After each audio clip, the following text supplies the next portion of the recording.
नमस्कार।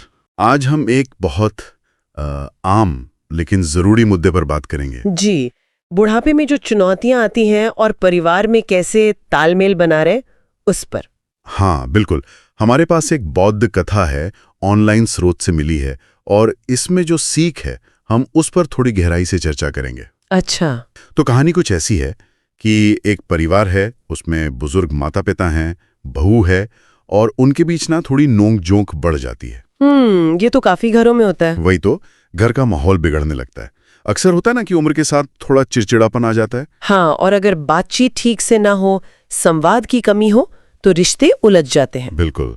तो हमारा मकसद ये है कि इस कहानी से वो 4 खास बातें समझें जो स्रोत के हिसाब से बुढ़ापे को थोड़ा शांत, सुकून भरा बना सकती हैं। ठीक है। चलिए, तो फिर समझते हैं इस कहानी को और इसकी सीख को। हाँ, तो कहानी में एक अमीर व्यक्ति है जिसके माता पिता बूढ़े हो गए हैं। जी। और स्रोत बताता है कि उनका स्वभाव धीरे धीरे बदलने लगता है। और वो अपनी बहू से छोटी छोटी बातों पर झगड़ने लगते हैं। और तनाव इतना बढ़ जाता है कि बहू तंग आ जाती है और वो अपने मायके चली जाती है। ये स्थिति तो वाकई कई परिवारों में दिखती है, जहां उम्र के साथ व्यवहार बदलता है और आपसी समझ कम हो जाती है। हाँ, और रिश्तों में दरार आ जाती है। फिर कहानी में मोड़ आता है, मामला पहुंचता है एक सिद्ध सन्यासी के पास। जी, और वहीं से वो 4 बातें निकलती हैं जो सुखी जीवन के लिए जरूरी बताई गई। हाँ, वही 4 नुस्खे जिन पर आज हम बात करेंगे। सन्यासी ने उन बुजुर्ग दंपत्ति को शांति से जीने के कुछ राज बताए। बिल्कुल, और ये 4 बातें बुढ़ापे में शांति के लिए बहुत अहम है। पहली है वाणी पर ध्यान देना। वाणी पर ध्यान सुनने में तो सीधा लगता है। हाँ, पर गहरा है। स्रोत कहता है कि आपके शब्द जो हैं वो किसी का दिल जीत भी सकते हैं। बिल्कुल। और दुखा भी सकते हैं। मतलब तलवार भी बन सकते हैं, मरहम भी। सही बात है। तो बोलने से पहले 1000 बार सोचें कि इसका दूसरे पे क्या असर पड़ेगा। संवाद ही तो है जो रिश्ते बनाता या बिगाड़ता है। ये बात तो सच में गांठ बांध लेने वाली है। शब्द माहौल पर बहुत असर डालते हैं। अच्छा, तो दूसरी सीख क्या थी? दूसरी सीख जुड़ी है अपेक्षाओं से। यानी कोई भी चीज सही समय देखकर ही मांगे। सही समय मतलब स्रोत इशारा करता है कि मान लीजिए बहू रसोई में व्यस्त है या किसी और काम में लगी हैं, तो आप उसी वक्त उम्मीद न करें कि आपकी मांग पूरी हो जाएगी। हाँ, ये तो होता है। बढ़ती उम्र में निर्भरता तो बढ़ती है ना, तो ऐसे में थोड़ा धैर्य रखना, सामने वाले की स्थिति समझना, ये बहुत जरूरी हो जाता है। यानी सिर्फ क्या कह रहे हैं वो नहीं, कब कह रहे हैं ये भी बहुत मायने रखता है। बिल्कुल। ये धीरज वाली बात तो रोज की जिंदगी से जुड़ी है, और शायद इसी समझ से तीसरी बात भी जुड़ी है। खाने पीने को लेकर कुछ था शायद। हाँ, तीसरा बिंदु यही है, खाना बिगड़ने पर गुस्सा ना करना, आपा ना खोना। अच्छा। जैसे अगर बहू से खाना बनाते हुए कोई गलती हो गई, मान लें नमक ज्यादा हो गया या रोटी थोड़ी जल गई, तो स्रोत सलाह देता है कि भड़कने या ताना मारने के बजाय प्यार से, नरमी से बात करें। और ये याद रखें कि शायद हमसे भी कभी गलती हुई हो। बिल्कुल, याद रखें कि जवानी में आपसे भी गलतियां होती थीं। ये सहानुभूति की बात है, समझ की बात है, खासकर उनके लिए जो आपकी देखभाल कर रहे हैं। गलतियां तो सबसे होती हैं, ये याद रखना सच में जरूरी है, खासकर जब हम किसी पर निर्भर हों।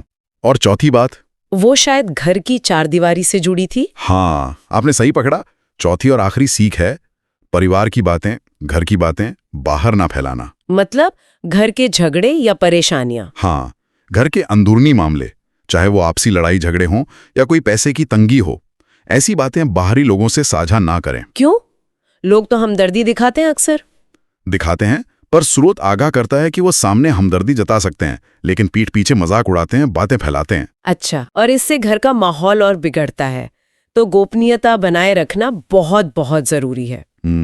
तो ये 4 बातें तो हुई खास तौर पर बुजुर्गों के लिए, लेकिन मुझे याद आ रहा है कहानी में बेटे और बहू के लिए भी कुछ था, कोई संदेश। हाँ, बिल्कुल था, और वो भी उतना ही महत्वपूर्ण है। सन्यासी ने बेटे और बहू को भी समझाया था। क्या समझाया था? कि वे बुजुर्गों की बातों का बुरा ना माने, उन्हें दिल पर ना लें। स्रोत के अनुसार बुढ़ापे में इंसान की समझ, कभी कभी बोली भी थोड़ी बदल सकती है। वो कुछ बच्चों की तरह हो जाते हैं। हाँ, ये सुना है। तो उनकी बातें सुने, उनके तजुर्बे का फायदा उठाएं, लेकिन अगर वो अनजाने में कुछ कड़वा कह दें, तीखा बोल दें, तो उसे पकड़ कर ना बैठें, उस पर उलझे नहीं। ये तो 2 पीढ़ियों के बीच की समझ और सहनशीलता की बात हो गई। बिल्कुल। टॉलरेंस। तो इस पूरी चर्चा का सार, निचोड़ ये निकलता है कि बुढ़ापे को शांत और सुखद बनाने के लिए एक तो अपनी वाणी पर काबू रखना, हाँ, संयम, सही समय पर उम्मीद करना, धीरज रखना, बिल्कुल। दूसरों की छोटी मोटी भूलों पर सहनशील होना और घर की बातें घर में रखना, ये सब बहुत जरूरी है। जी। और साथ ही ये भी उतना ही जरूरी है कि जो युवा पीढ़ी है वो भी बड़ों के प्रति समझ और धैर्य दिखाए। ये एक दो तरफा रास्ता है ना? बिल्कुल, ये टू वे स्ट्रीट है। और यहाँ एक और विचारणीय बात है जो स्रोत के अंत में ध्यान मतलब ज़ेन का जो हल्का सा जिक्र है उससे जुड़ती है। अच्छा, क्या क्या ये हो सकता है कि सजगता का अभ्यास, माइंडफुलनेस जिसे कहते हैं, जैसे बुद्ध और महाकश्यप की कथा में इशारा मिलता है, क्या वो बुजुर्गों और युवाओं दोनों को ही इन आपसी चुनौतियों को बेहतर ढंग से समझने और संभालने में मदद कर सकता है? वाह, ये एक सोचने वाली बात है। हाँ, कि जागरूकता जो है वो रिश्तों की समझ को कैसे और गहरा कर सकती है, इस पर सोचा जा सकता है।